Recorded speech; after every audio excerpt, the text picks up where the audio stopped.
sostenible, sobre todo con el que tiene que ver con el objetivo número 4, que es educación de calidad.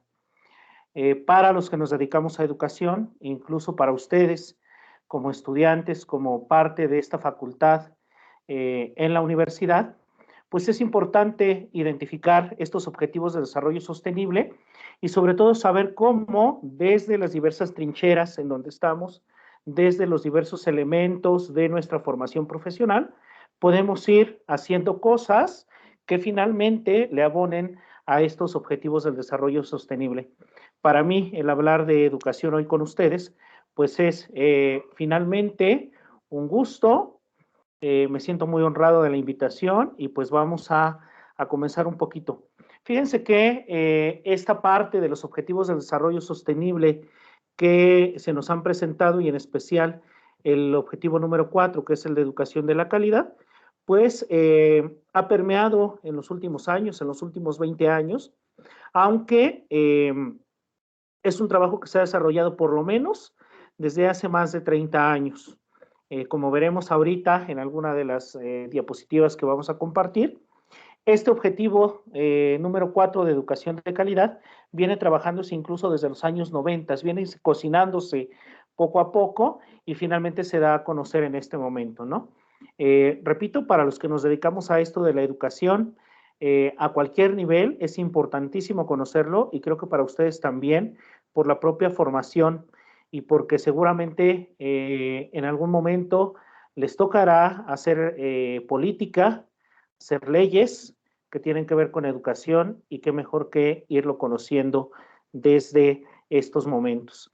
Si quieres compartir la siguiente, por favor. Bien, el Objetivo de Desarrollo Sostenible número 4, en su traducción al español, dice garantizar una educación inclusiva y equitativa de calidad y promover oportunidades de aprendizaje permanente para todos. Un objetivo de desarrollo bastante ambicioso en cuestión de garantizar esta educación inclusiva y equitativa de calidad. Nosotros sabemos, y para los que no lo sabían, que la palabra calidad implica o viene desde la parte administrativa. Implica que un producto sea de alguna forma viable, que sirva para lo que fue hecho y que finalmente nos permita tener el menor esfuerzo en hacer ciertas cosas. Pero cuando este concepto de calidad lo trasladamos a las ciencias humanas, en especial lo trasladamos a la educación, pues implica hablar de un producto, pero de un producto humano, de un producto que se va haciendo a lo largo del tiempo y en diversas etapas de desarrollo, digámoslo de alguna forma. Entonces, cuando hablamos sobre todo de garantizar una educación inclusiva y equitativa de calidad, hablamos de un programa bastante ambicioso que implica cumplir con ciertos estándares. Estándares de mercado, estándares de quienes nos van a contratar, obviamente, pero también estándares en cuestión ética, en cuestión ciudadana, en cuestión de lectoescritura, en cuestión de matemáticas, que se va a ir desmenuzando. Todo este objetivo número 4, ustedes lo van a poder encontrar ya desmenuzadito, muy bien platicado en un documento que propone la UNESCO para este objetivo del desarrollo sostenible número 4. Y la segunda parte, que implica promover oportunidades de aprendizaje permanente para todos, pues está también en función de la propia preparación a lo largo de la vida. Y esta preparación implica que las personas tengan acceso a la educación primaria, a la educación básica, también a la media superior, pero que adquieran ciertas herramientas para poder ser funcionales en la sociedad, para poder aprender a lo largo del tiempo, aunque no lograran entrar a la universidad, ¿no? Esta parte donde cada uno de nosotros que estamos en el mundo universitario nos damos cuenta de lo valioso que es el conocimiento, pues eso mismo quieren que las personas que tal vez no llegan a estos niveles de educación entiendan, pero sobre todo que tengan las oportunidades para seguirse desarrollando a lo largo de sus vidas. ¿no? Como digo, es un objetivo bastante ambicioso, que ya veremos que vamos avanzando, aunque desde mi perspectiva en educación, ya lo debatiremos al final de esto, creo que nos vamos a quedar un poco cortos o con un muy grande trecho para lograr que este objetivo se cumpla. La que sigue, por favor. Bien. Fíjense que este objetivo de desarrollo sostenible que se nos presenta toma en cuenta el carácter inconcluso de la agenda de la EPT. ¿Qué es EPT? Es una conferencia, es un movimiento que se da a principios de los años 90 y que significa educación para todos y de los objetivos de desarrollo del milenio. Ustedes recordarán, queridos jóvenes, tal vez no lo recuerden porque seguramente no habían nacido todavía, pero en los años 90 se hablaban de objetivos del desarrollo del milenio y hablábamos de educación para todos. Esto es, que al llegar el año 2000, la humanidad hubiese avanzado tanto que tuviéramos ya algunas metas cumplidas en cuestión de educación. Como sabemos, llegó el año 2000 y esas metas no las logramos cumplir y entonces viene un replanteamiento en el año 2000 de la educación para todos y estos objetivos de desarrollo del milenio empiezan a transformarse en lo que después serán los objetivos de desarrollo sostenible. En especial, el de educación se empezó a trabajar desde un poco antes de los años 90. Ahorita vamos a ver los 3 momentos importantes de esta educación para todos y que nos da hoy en día todo este documento, todo este objetivo, en donde vamos a ir planteando cuáles son nuestras metas en cuestión de educación para el año 2030. Este objetivo de desarrollo sostenible número 4 se basa en una visión que se inspira en una concepción humanista de la educación y del desarrollo basado en los derechos humanos, la dignidad, la justicia social, la inclusión, la protección, la diversidad cultural, lingüística y étnica, y la responsabilidad y la rendición de cuentas. Lo que primero que debemos entender en este objetivo de desarrollo sostenible es que la educación es un derecho humano y es un derecho humano importante por sí mismo. ¿Por qué? Porque sin educación el ser humano no podría poner en práctica todos sus demás derechos humanos, ¿no? El derecho a la vida, el derecho a una educación son derechos que finalmente marcan el hecho de que yo pueda lograr las demás metas o los demás objetivos que nos hemos planteado. Sin educación, si una persona no sabe leer, no sabe escribir, no tiene cierta idea de cómo funciona el mundo, de cómo debe funcionar su país, su sociedad, entonces difícilmente será una persona que pueda acceder a el ejercicio pleno de sus derechos humanos. Y entonces tenemos un grave problema porque hoy, con la pandemia de COVID, vamos a ver más adelante, México se ha quedado rezagado en esta concepción de derechos humanos de la educación. También implica este objetivo del desarrollo sostenible que al final del día estamos apostando por la inclusión, por la protección y sobre todo por velar porque la diversidad cultural, lingüística y étnica de nuestros distintos países de la humanidad finalmente se tomen en cuenta. Es hacer lo que Edgar Morin en algún momento llamó esta tierra patria, esta tierra en donde todos nos reconocemos como iguales, todos reconocemos que tenemos dignidad y que finalmente nos permite hablar con el otro de frente, entenderlo, mirarlo como ser humano y a su vez que ellos nos miren así e ir construyendo unas sociedades más justas. Tal vez para ustedes como universitarios hoy se llevarán la gran pregunta de ¿qué hago yo con esta sociedad? ¿Qué se hace con esta sociedad que hoy no valora la ciencia? Que hoy pareciera que más que apostar por una sociedad global, una sociedad que respeta los derechos humanos, una sociedad que ve por el otro, se vuelve una sociedad más egoísta, más incapacitada de mirar al otro. Pero es ahí donde radica la importancia de la educación y donde radica la importancia de que entendamos que este objetivo del desarrollo nos lleva a abrir nuevos caminos y nuevas puertas. Es ahí en la educación donde encontramos las respuestas a muchas de las interrogantes que nos hemos planteado durante la pandemia. No en vano, las escuelas han sido los lugares privilegiados en donde hemos hablado de la pandemia, en donde a través de las clases de ciencias tratamos de darles a entender a los jóvenes lo que es esta pandemia, en donde hablamos de emociones. Entonces, la escuela y el propio proceso educativo es parte de nuestro desarrollo social. No con esto decimos que la educación solamente se da en la escuela, no. Yo estoy convencido de que la educación la adquirimos de muy diversas formas, aprendemos en muy diversos ambientes, pero es la escuela el lugar privilegiado donde podemos discutir, argumentar, debatir sobre lo que queremos ser como sociedad, ¿no? Entonces, me parece importante que esta concepción humanista se retome, que no veamos al alumno como un mero receptor, sino que lo veamos desde el punto de vista donde tiene saberes, donde tiene experiencias que le hacen valioso. Entonces, eso también es muy importante para que entendamos este objetivo de desarrollo. La siguiente, por favor. Les decía yo que este camino de educación para todos, bueno, pues comenzó en el año 1990.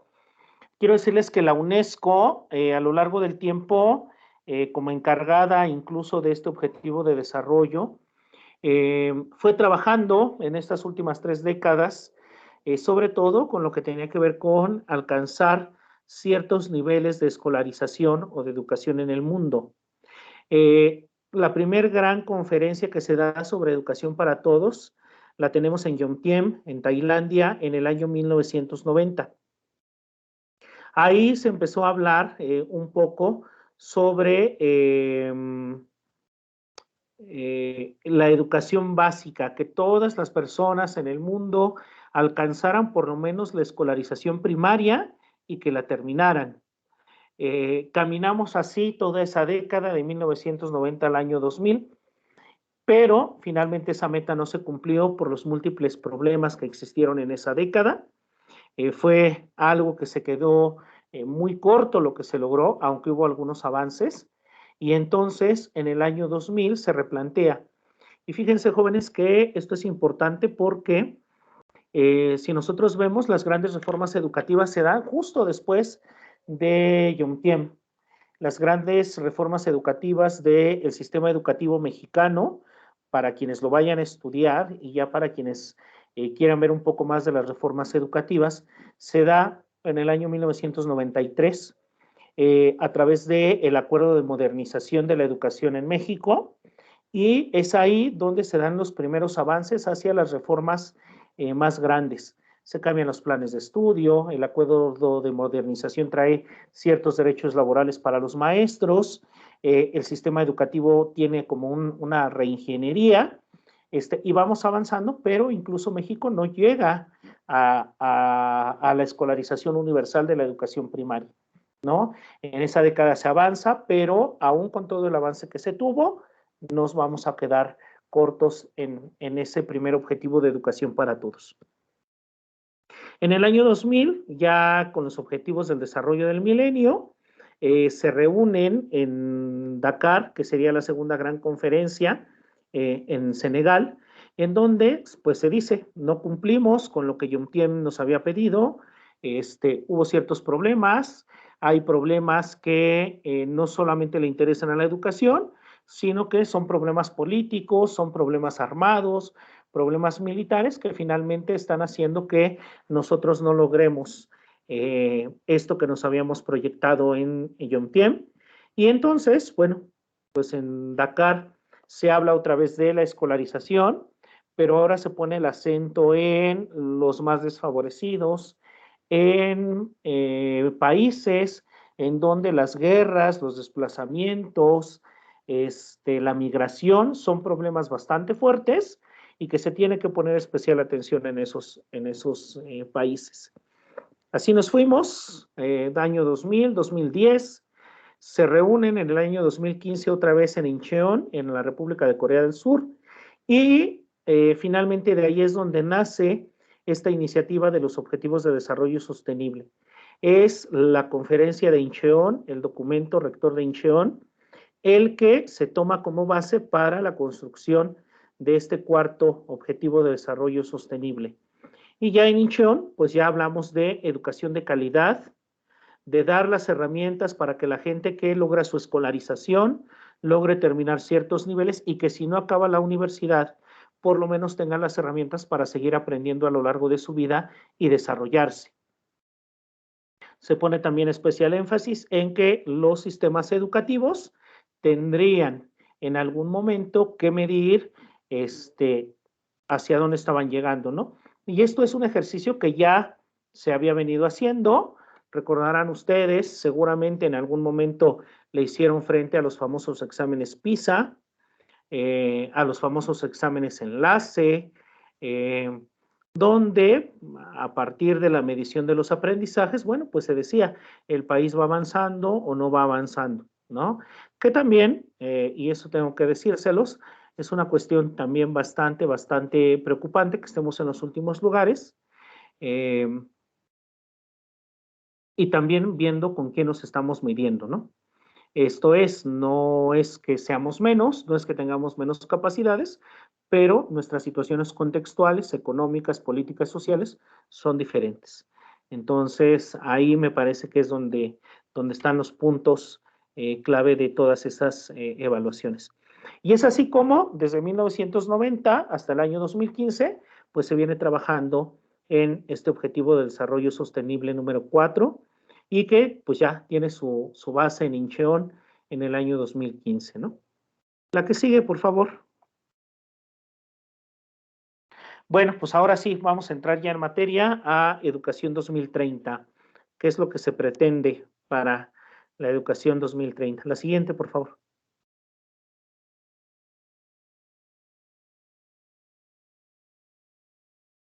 Bueno, eh, este objetivo dice garantizar una educación inclusiva y equitativa, es decir, la inclusión y la equidad, que sea una educación de calidad y que se promuevan oportunidades de aprendizaje permanente para todos. Esto ya lo vamos a ir desmenuzando ahorita, porque vamos al primer punto, garantizar una educación. Dejen ustedes ya que sea inclusiva y equitativa, garantizar la educación. Y esto habla, porque además hablamos en un contexto global, de que el Estado como rector, como la figura que tiene el poder social, la legitimidad social, tiene que garantizar educación. Y esto sabemos que no pasa en todos los rincones del mundo, es decir, hay países en donde el Estado no puede garantizar esta educación. Hay otros países en donde se garantiza la educación, pero solo para los varones. Medio Oriente es un ejemplo de ello, habría que ver esos casos, ¿no?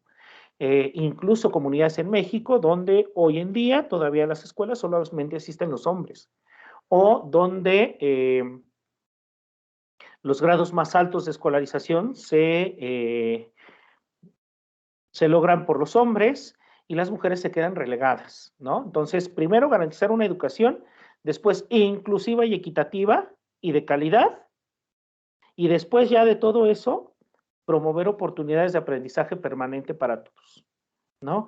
Y eso también los incluye a ustedes, es decir, después de esto que yo estoy estudiando, después de esto que estoy haciendo, ¿qué más hay para mí? ¿Qué otras competencias profesionales? ¿Qué otros mundos académicos voy a visitar?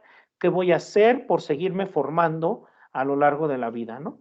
La que sigue, por favor. Bien, entonces, lo primero, vemos a la educación como un derecho humano, una fuerza del desarrollo sostenible y de la paz. Esto es lo que comentábamos al principio, ¿no? Cada uno de los objetivos de la Agenda 2030 necesita de la educación para dotar a las personas de los conocimientos, las competencias y los valores necesarios. Fíjense, esta tarea es grandísima, dotar a las personas de los conocimientos, esto es conocimientos básicos de lectura, escritura, matemáticas, pero además hacerlos competentes. Y nosotros sabemos que una competencia no solamente es el conocimiento que tenemos, porque yo puedo ser muy inteligente, puedo tener mucho conocimiento, pero puedo ser incompetente socialmente. Entonces, las competencias, recuerden ustedes, que son lo que sé, lo que hago y el cómo me comporto, ¿no? Entonces es saber, saber hacer y saber ser. Así es como definimos en educación a la competencia. Es un saber, yo conozco algo, pero también un saber hacer, eso lo llevo a la práctica, pero también un saber ser. Eso que sé, ese conocimiento que obtengo, me transforma. Por eso aquí dice, y los valores necesarios que le permitan vivir con dignidad, construir sus propias vidas y contribuir a las sociedades en las que viven. Y qué reto tan grande. Yo que me he dedicado una parte de mi vida a dar clases de formación cívica y ética, puedo decirles que es hablar de valores, hablar de la transformación de la sociedad, es de lo más duro a lo que uno se puede enfrentar. Y ustedes como abogados, en esta parte de su formación profesional, seguramente se van a enfrentar a los dilemas éticos propios de su profesión. Y es ahí donde uno toma partido, es ahí donde uno dice, bueno, mis valores profesionales son estos y tienen que ir emparejados por mis valores personales, ¿no? Pero también está el otro lado, es decir, la justicia, el bien de la sociedad, y como personas tendríamos que estarle abonando a eso. Entonces, este objetivo de desarrollo sostenible también implica que ustedes que conocen de leyes tienen que ser competentes en esas leyes, tienen que tener ciertos valores para que en el momento en que ustedes ejerzan profesionalmente, transformen sus vidas y transformen a la sociedad en la que vivimos. La que sigue, por favor, Américo.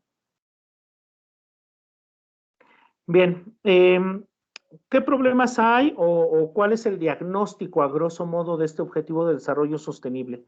Porque finalmente cualquier situación en la que estamos debe tener un diagnóstico. Bueno, pues quiero decirles que según los datos de la UNESCO, de la UNICEF, más de 262 millones de niños de niños y jóvenes no están escolarizados en el mundo. Eso quiere decir 2 veces la población de México, de niños y jóvenes que no asisten a la escuela en los diversos países del mundo por múltiples razones, pero que tendrían que estar asistiendo a la escuela. Y esto es una cifra, digamos, de hace 2 años. Con el COVID, con esta pandemia, seguramente esa cifra ha crecido aún más. 6 de cada 10, fíjense, 6 de cada 10 niños en el mundo no han adquirido todavía, tras varios años de estudio, las competencias básicas en lectoescritura y aritmética. O sea, ya no hablamos, porque yo recuerdo mucho eso con mis alumnos de secundaria y luego cuando me ha tocado trabajar en prepa, cuando dices, ¿no? Es que no ocupo el trinomio cuadrado perfecto, o es que no ocupo el teorema de Pitágoras. O sea, deja de eso. 6 de cada 10 niños en el mundo no han adquirido, aun cuando van a la escuela y aun cuando han estado varios años en la escuela, las competencias básicas en lectoescritura y aritmética. Lectoescritura, leer, entender un texto, poder escribir ciertas ideas, poder tener cierta argumentación, y en aritmética, sumar, restar, dividir, multiplicar. Con eso.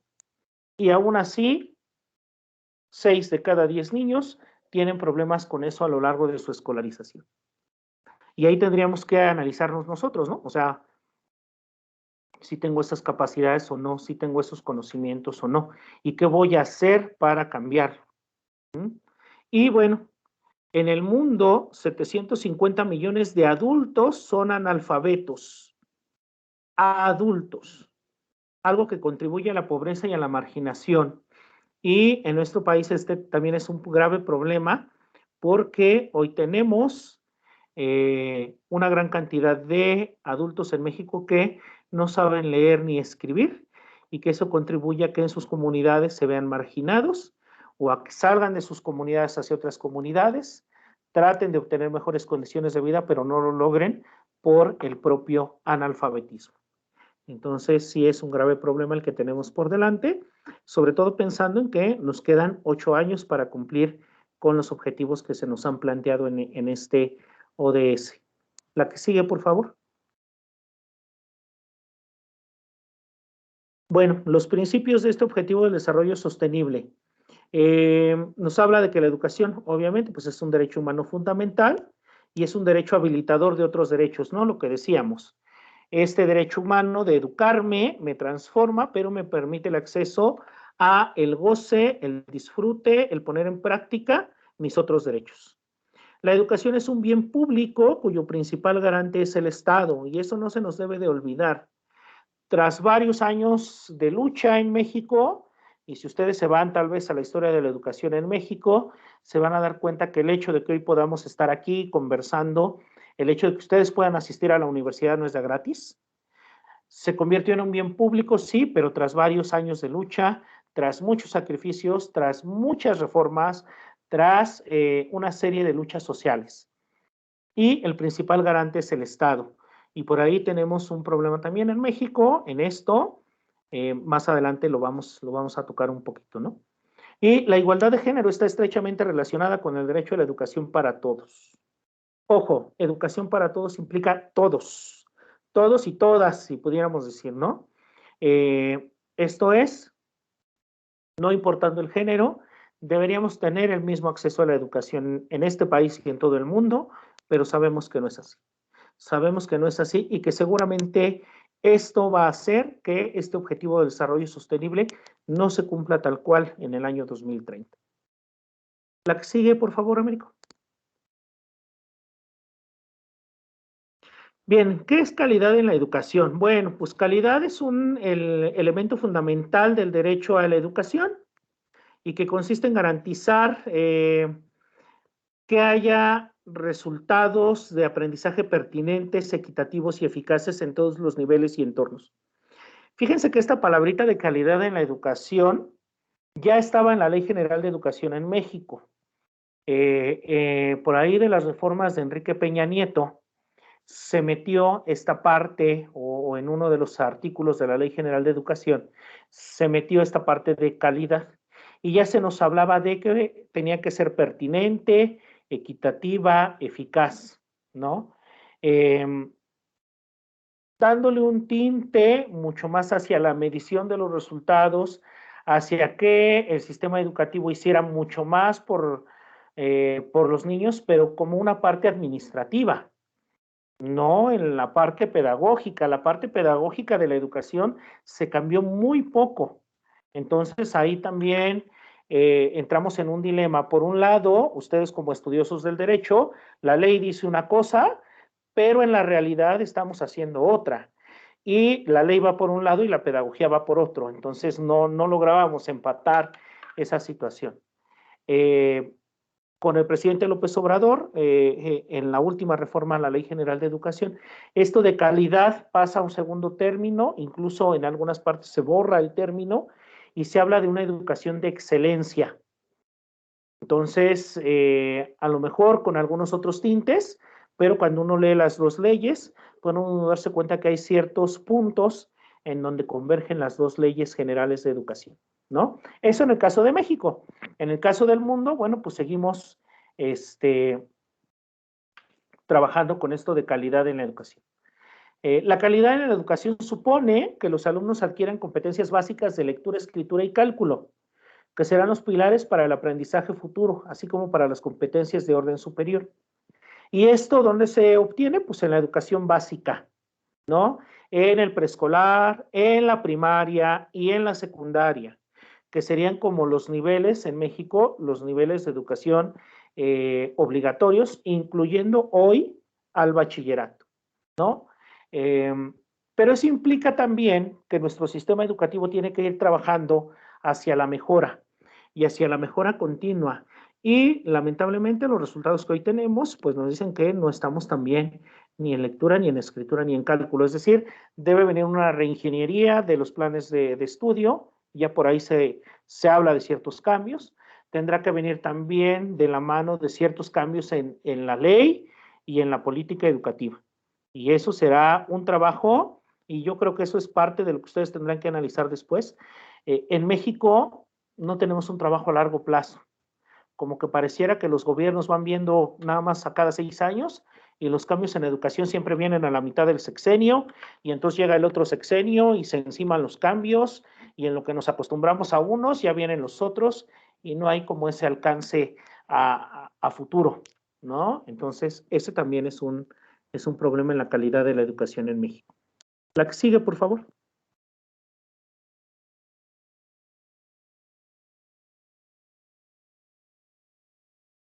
Bien, en el mundo, pues hemos obtenido logros destacables a partir de la EPT y de los Objetivos del Desarrollo del Milenio. Sin embargo, pues esos objetivos fijados al 2015 no se cumplieron al 100%, por eso se hizo la conferencia de Incheon. La educación ocupa un lugar primordial en la Agenda 2030, obviamente, porque esto es esencial para el logro de los demás objetivos del desarrollo. Sin educación no se lograrán ninguno de los otros objetivos. La que sigue, por favor.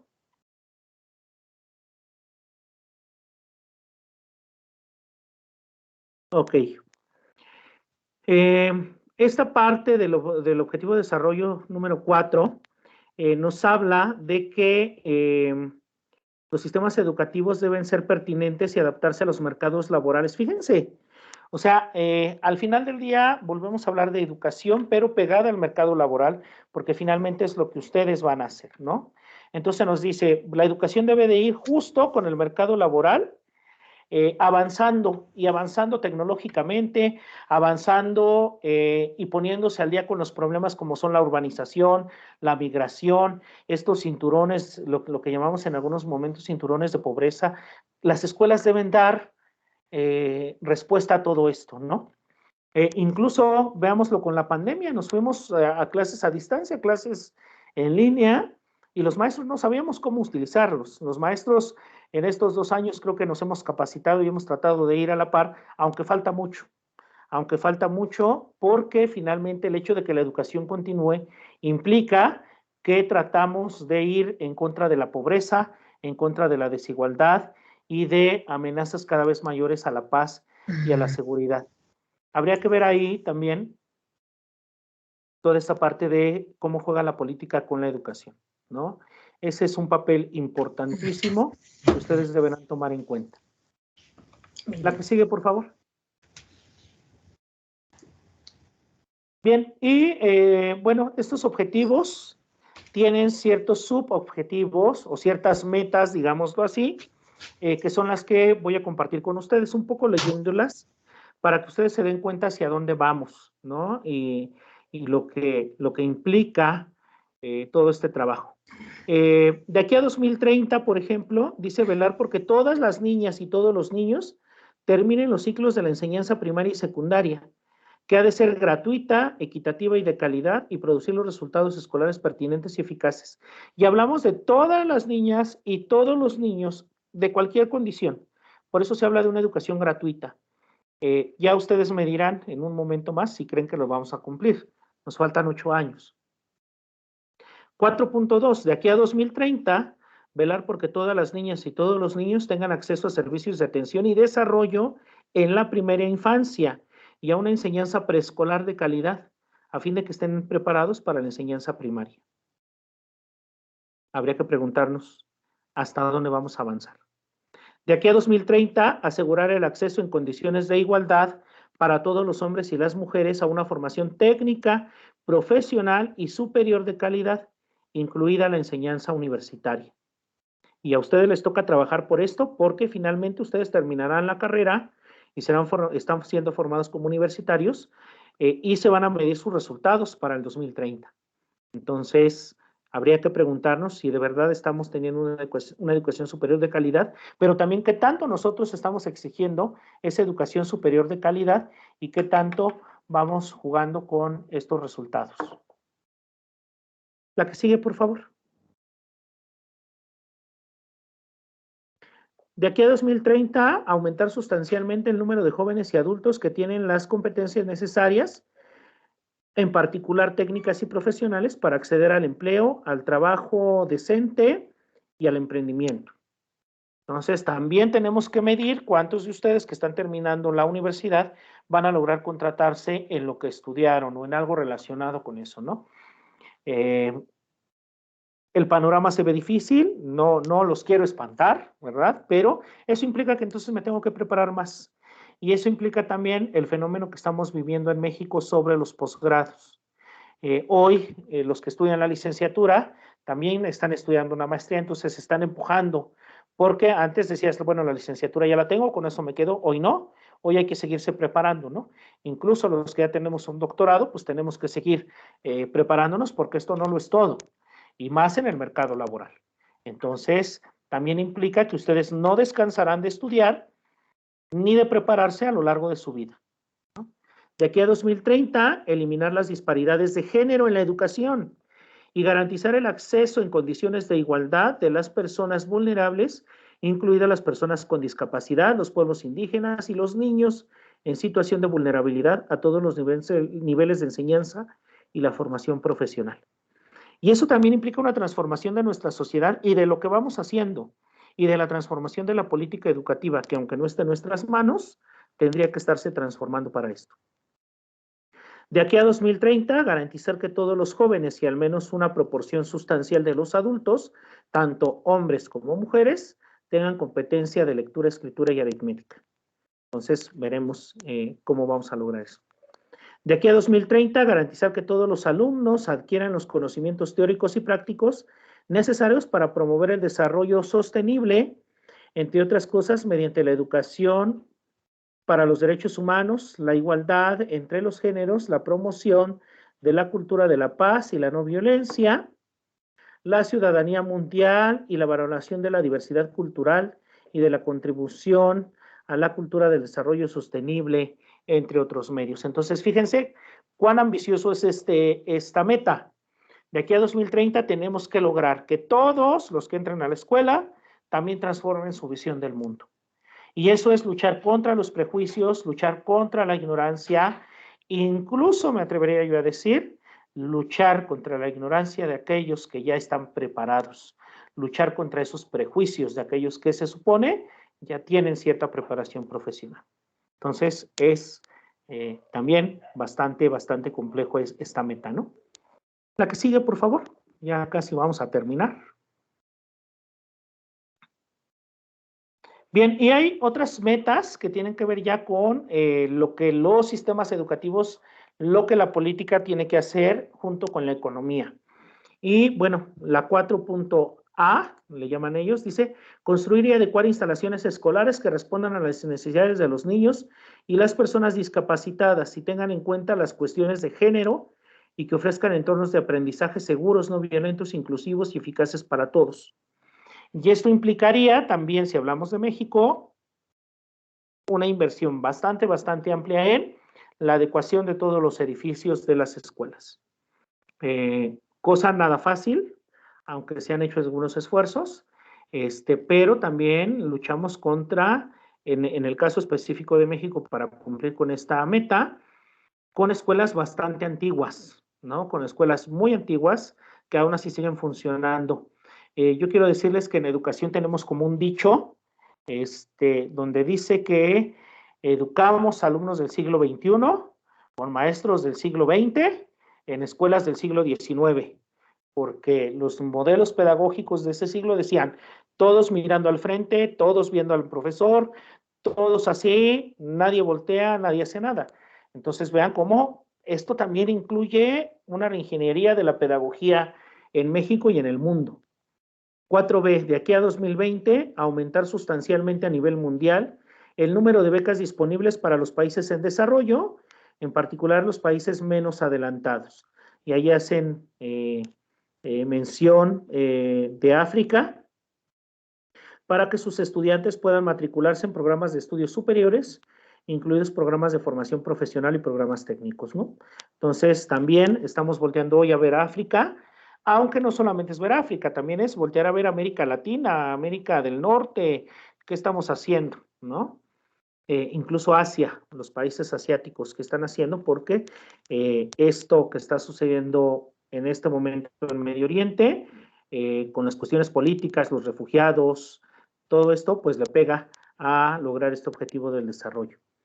Y el 4C, de aquí a 2030, aumentar sustancialmente la oferta de maestros calificados, entre otras cosas, mediante la cooperación internacional para la formación de docentes en los países en desarrollo, especialmente los países menos adelantados y los pequeños estados insulares en desarrollo. Y eso es algo que a México nos está pegando bastante fuerte, que se habló de ello en la reforma educativa de Peña Nieto, que se habla de ello en la reforma del presidente López Obrador, pero que también tiene que ver con las oportunidades de trabajo de los maestros y de quienes nos dedicamos a la educación. O sea, va de la mano la formación y el trabajo y andamos mal en ese sentido. La que sigue, por favor. Bueno, retos en México. Después de este periodo de contingencia por el COVID que todavía no hemos superado, fíjense, según datos de la propia Secretaría de Educación Pública, yo puse 2 millones, pero la cifra es 2.85, es decir, 2.850.000 estudiantes abandonaron la escuela entre abril y agosto del 2020, cuando empezó la pandemia. Ya no sabemos dónde quedaron estos. Y entonces el sistema educativo bajó su matrícula y eso le va a pegar a que México no va a lograr hacia el año 2030 lograr la cobertura universal en educación primaria ni en educación secundaria. Es decir, no vamos a lograr llegar a ese objetivo. Tal vez nos vamos a acercar, tal vez recuperemos en estos años a estos niños que nos faltan, pero también seamos realistas, muchos de ellos enfrentan en este momento serias dificultades económicas, serias dificultades de contexto, que van a hacer que su escolarización sea más tardía. Incluso se está diciendo que tal vez no regresen a las aulas, sino que certifiquen sus estudios, certifiquen la educación primaria o la secundaria a través de modelos como el INEA o educación a distancia, ¿no? Educación para adultos. También tenemos que fortalecer los modelos híbridos en educación, esta parte de las tecnologías, aunque el grave problema es que muchas escuelas no están preparadas para estos sistemas híbridos y las tecnologías no nos van a dar tampoco. Recordaba yo parte de lo que vivimos en el año 2000 con el presidente Fox, ya para salir su famoso programa de enciclomedia, él fue 2005, 2006, antes de salir del gobierno, a Oaxaca, va e inaugura una escuela nueva donde habían puesto enciclomedia, pero resulta ser que no había luz. Y entonces uno dice, bueno, pues tenemos las computadoras, pero pues no se pueden prender. Entonces no se puede hacer nada, ¿no? Esos son los bemoles a los que nos enfrentamos en la educación en México, ¿no? También hay un reto político-social encaminado a la cobertura en Internet y dotación de herramientas a los hogares. No solamente es dotar de herramientas al maestro y a las escuelas, sino también que se hace en los hogares. Yo no sé, ustedes recordarán, son jóvenes aún, pero ese programa estuvo hace como unos 6 años de tabletas, un programa donde a los niños de primaria se les daban tabletas, pero resulta ser, después las notas periodísticas nos dijeron, los papás están empeñando las tabletas, ¿no? Están empeñando porque no tienen dinero y entonces lo más fácil es esta tabletita, voy y la empeño y ya me dan 500, 600 pesos por ella, ¿no? Y entonces cuando el niño quiere trabajar con su tableta en la escuela, pues no hay tableta. Entonces, ese también es un problema. Atención a los grupos vulnerables, es decir, a todos estos grupos que no logran la escolarización, que tienen dificultades para entrar, en especial migrantes, indígenas, niños de la calle, niños en situaciones de orfandad. Con esto de la pandemia le tenemos que sumar también los niños en situación de orfandad. Atención a la diversidad multicultural, a la pluriculturalidad de México y a las lenguas indígenas, ¿no? Parte importante de lo que tenemos como reto, según la UNESCO y según la propia Secretaría de Educación Pública, es rescatar nuestras lenguas indígenas. Y se están haciendo esfuerzos porque esto se logre. Y obviamente, pues un aumento en la matrícula de educación media superior y superior, pero en escuela pública. Y este es un problema porque, aunque siguen saliendo mayor número de niños de educación secundaria que van a ir a prepa, no hay los lugares suficientes en prepa Y además, en medio superior, algo que sucede es que muchos estudiantes no logran concretar la educación media superior, pocos acceden a la educación superior, pero además los lugares que hay disponibles en la educación superior son muy pocos. Entonces, ese también es un problema de matrícula y de cobertura a nivel medio superior y superior. Pues esto es parte, muchachos, de lo que quería compartir con ustedes con respecto a este objetivo del desarrollo. No sé si tengan alguna duda, si va a haber algún momento para las preguntas, con todo gusto. Américo, sería todo. Muchas gracias. Claro, muchísimas gracias, doctor, por habernos expuesto las problemáticas, los objetivos y las metas que se tienen en relación con esta meta y este objetivo del desarrollo sostenible. Vamos a pasar a una sesión de preguntas y respuestas. Les recuerdo, les comento, quienes quieran hacer uso de la voz para externar alguna duda, no olviden levantar su mano virtual, y en el caso de que no tengan la opción de levantar la mano virtual, pues pueden encender su micrófono. Pero en primer lugar vamos con Carolina Isaís Rivera, para que le externe una pregunta al doctor. Hola, sí, primeramente, buenas noches, doctor. Me interesa saber si hay un reto en México, porque yo he visto que muchas personas en las noticias prefieren no enviar a sus hijos a estudiar por el hecho de que hay una gran inseguridad en el lugar donde viven. Entonces, ¿hay un reto que se enfrente a eso? ¿Hay propuestas para esas situaciones? Y mi segundo problema, mi segunda pregunta es que muchas veces se trata de enseñarles a los niños y a los jóvenes sobre los mercados laborales, pero muchas veces no se enseña acerca de las situaciones que van a enfrentar en su vida. No sé si me doy a entender, por ejemplo, aspectos sobre su economía, sobre la responsabilidad social. Entonces, hay programas o se está impulsando que en la de esta académica se den esos temas.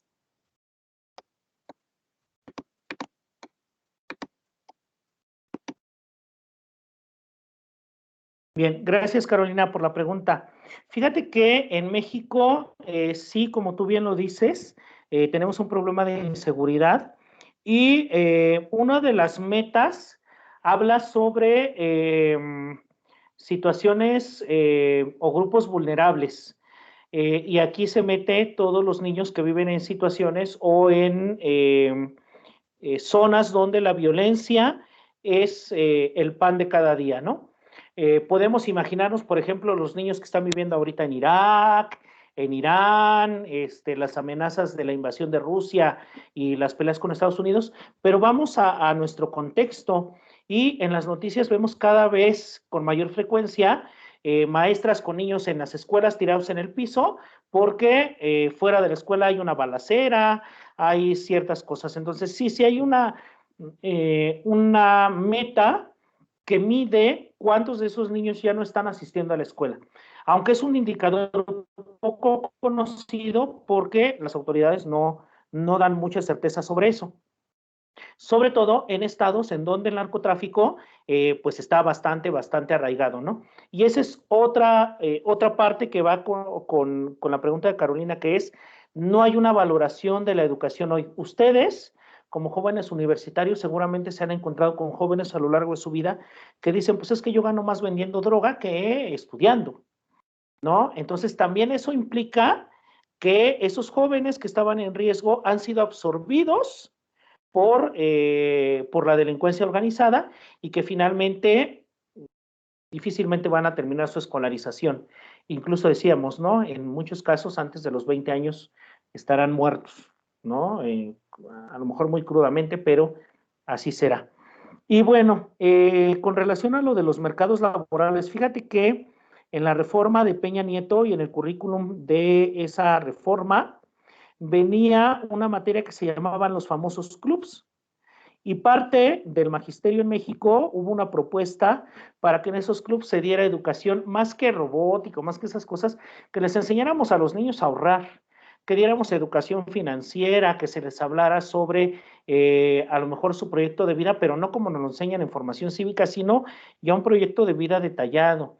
Incluso se está viendo, por ejemplo, en la educación media superior, y superior que tú tengas talleres que te enseñen a buscar empleo, a tener emprendimiento, pero son proyectos que se han quedado en el pilotaje. Algunas universidades ya los tienen, pero no se ha podido así como extender a la currícula nacional. Creo yo que es importante porque finalmente ustedes como jóvenes tenemos que enseñarles a buscar trabajo. Desde cómo se hace un currículum, yo me he encontrado con muchos alumnos, exalumnos que me dicen, profe, ayúdeme a hacer mi currículum porque no tengo ni la menor idea cómo se hace, ¿no? Y también acostumbrarnos a las nuevas formas de trabajo, esto del home office, las nuevas profesiones que están surgiendo y que las conozcan, que sepamos que no solamente son las profesiones tradicionales, sino que el mercado laboral se está abriendo aún más. Entonces, pero son propuestas que las propias universidades hacen, pero que se han quedado ahí como en los proyectos, ¿no? No se ha retomado. Esperaríamos que en las próximas reformas se tome más en cuenta eso. Muchas gracias, doctor, por su respuesta.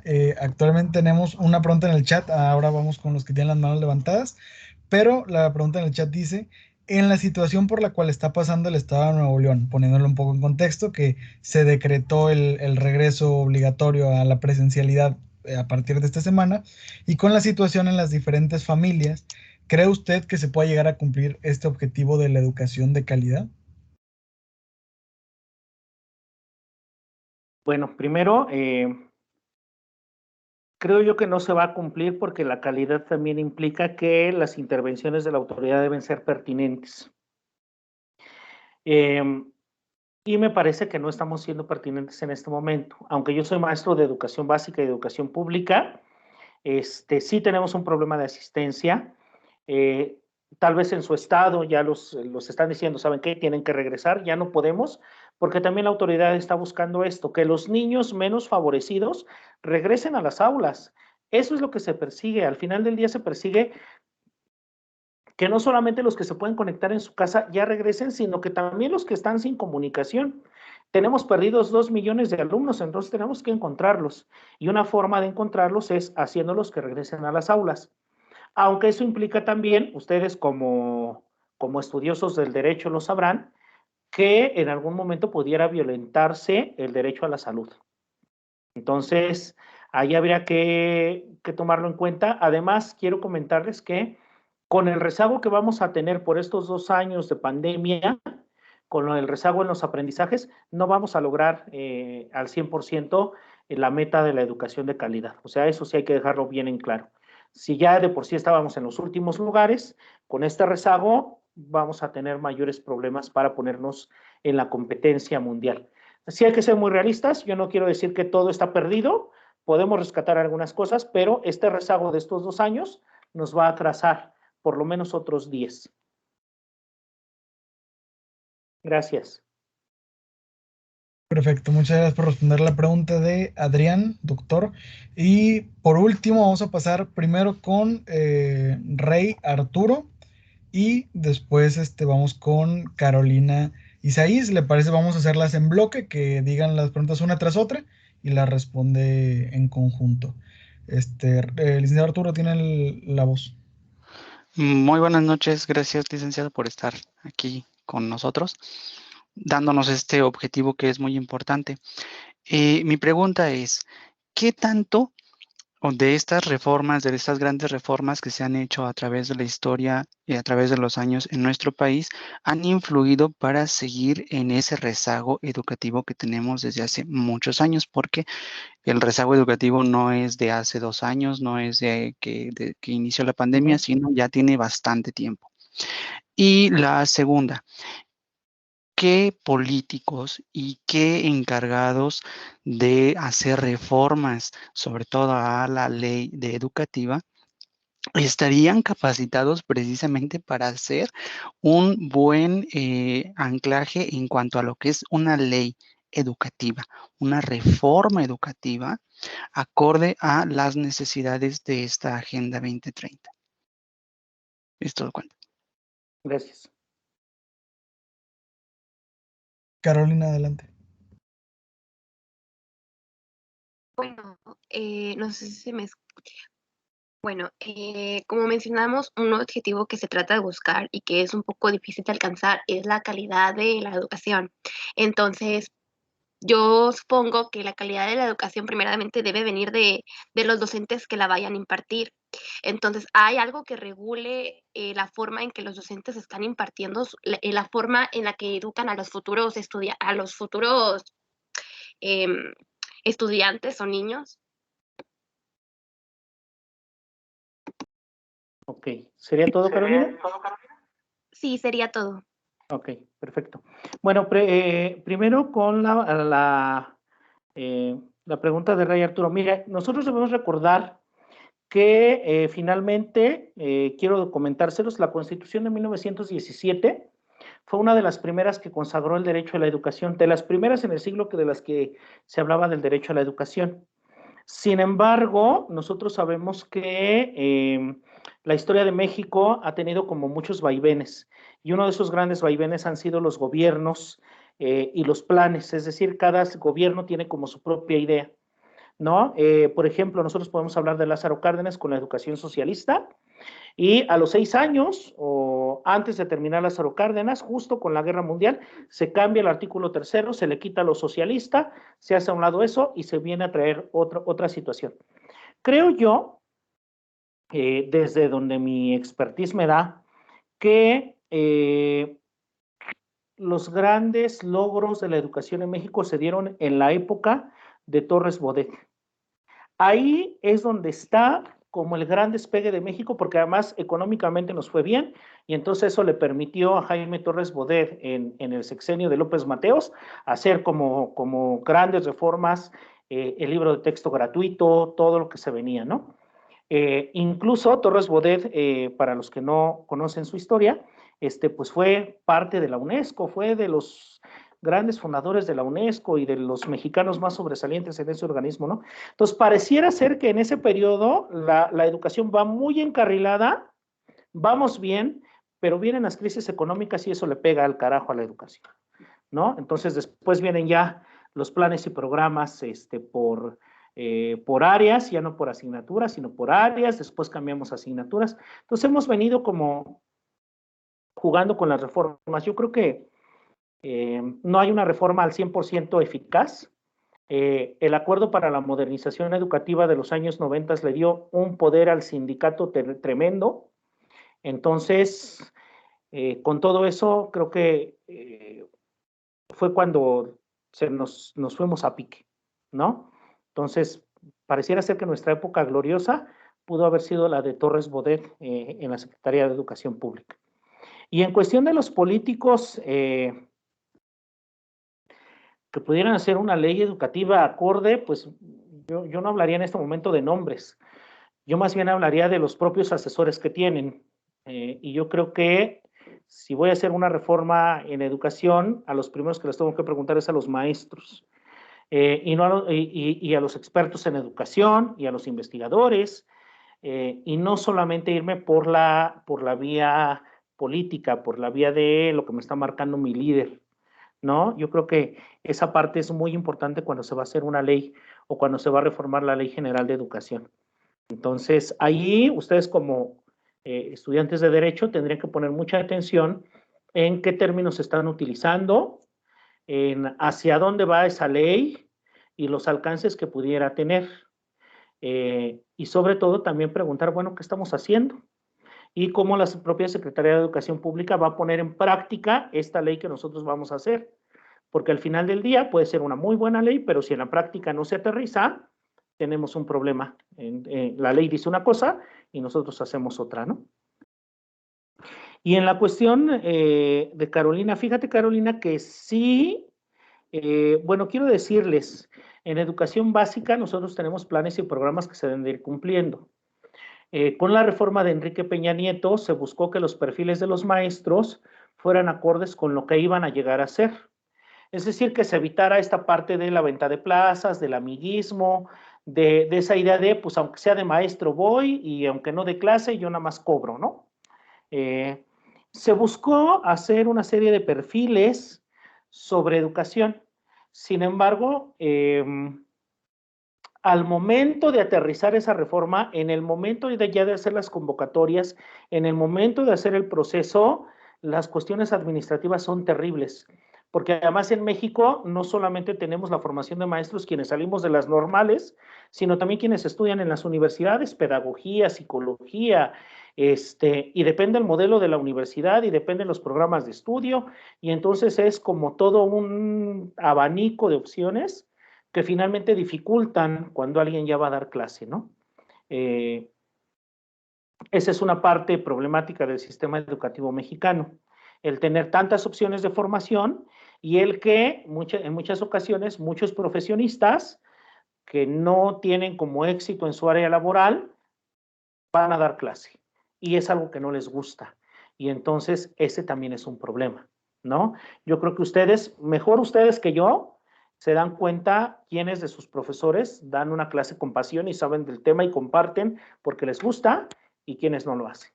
Y no hablo de que tenga menor o mayor capacidad, sino es una parte de el espíritu de enseñar, de la propia capacitación que yo tenga para dar clase, pero también de los alcances que como profesional puedo tener, de mi propia ética profesional, ¿no?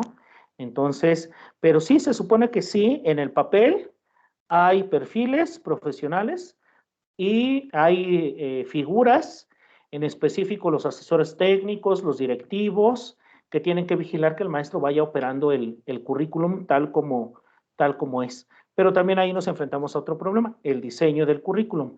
¿Qué queremos que aprendan los niños? ¿Cuánto tiempo se operan esos planes de estudio? ¿Y cómo vamos midiendo sus alcances? Ese es otro problema. Sería todo, Américo. De acuerdo, pues muchísimas gracias, doctor, porque nos haya acompañado en esta ocasión, en esta tarde, noche. Creo que Carolina quiere utilizar la voz por última vez. Carolina, adelante. Sí, primero, es que recuerdo yo cuando estaba en la preparatoria y nos hicieron hacer un plan acerca de los 7 objetivos sustentables. Y yo agarré el tratar de implementar un sistema educativo funcional de otro país para tratar de implementarlo en México y resolver pues los problemas que tenía en el tema de educación. ¿Esto usted como experto cree que es viable? No, no por la situación, y así, o sea, no es viable por las situaciones contextuales. Y un problema que hemos tenido en México y que tal vez no nos, muchos ya nos habíamos dado cuenta, pero las autoridades no querían darse cuenta, es que copiamos ciertos modelos educativos. El modelo de educación por competencias, por ejemplo, se parece mucho al modelo chileno que tronó hace 10 años. Y entonces nuestro sistema educativo trajo ciertas modas de Chile cuando estuvo Josefina Vázquez Mota en la Secretaría de Educación Pública y lo metieron. Y entonces nuestro contexto, aunque latinoamericanos, es diferente del chileno. Hoy estamos hablando de cuestiones de España, de cuestiones, por ejemplo, de Finlandia. Volteamos y dijimos, queremos ser como Finlandia porque son fabulosos, pero tenemos otro contexto. Y nuestro contexto político, económico, cultural, no nos permite como eso. Ajá. Entonces, ese es el punto. Ajá. Yo te invitaría, Carolina, si tú quieres ver así como los pros y los contras de lo que hemos hecho en educación, hay un libro muy bueno, tal vez ustedes no coincidan mucho con el autor, se llama Basta de Historias, es de Andrés Oppenheimer, lo consiguen en PDF en el internet, y si ustedes me lo permiten, se lo mando a Américo y después se lo piden, y ahí Andrés Oppenheimer hace un recuento de los distintos sistemas educativos, ¿no? Y hace un recuento de Finlandia, de Corea, de Japón, de India, y nos dice, bueno, esto están haciendo bien, pero también esto están haciendo mal, ¿no? Y al final habla de México, y ahí nos vamos a dar cuenta de ciertos problemas que tenemos. Yo creo que eso serviría bastante si ustedes quieren como tener ya una visión global de esto, que se dieran una escapadita a leer ese libro.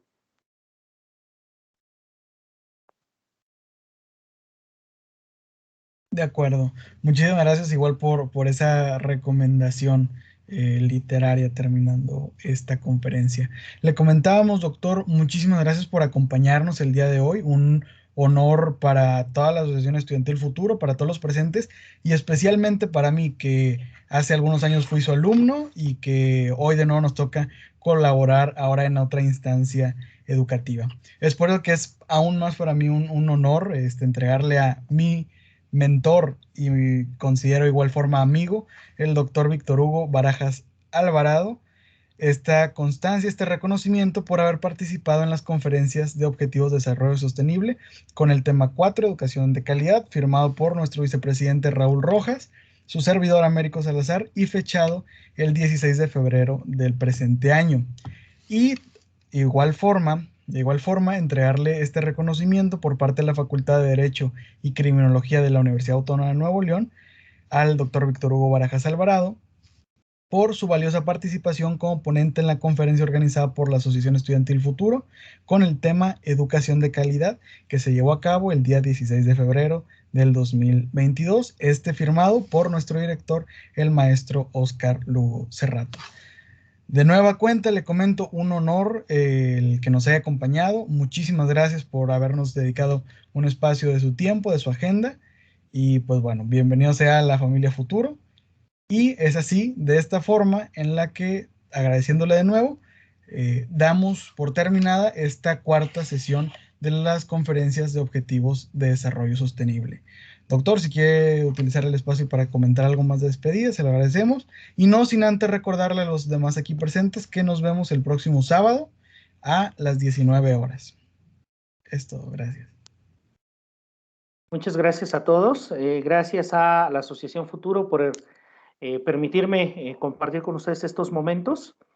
Estoy seguro de que cuando alguien decide estudiar, cambia su vida. Yo les agradezco a ustedes que como jóvenes estén haciendo todo lo posible por estudiar, que estén haciendo todo lo posible por construir un futuro, no solo para ustedes, no solo para sus familias en algún momento, sino un futuro para este país.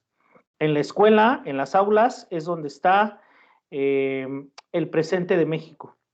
Y yo creo que parte de toda esta formación que ustedes están recibiendo tiene que llevarlos a ser mucho mejores profesionistas, pero convencido estoy de que mucho mejores seres humanos. Muchas gracias a todos, que estén muy bien, cuídense, un saludo hasta Nuevo León. Muchísimas gracias, doctor, que tengan muy buenas noches y igual les deseamos buenas noches a todos los que estuvieron aquí presentes. Hasta luego.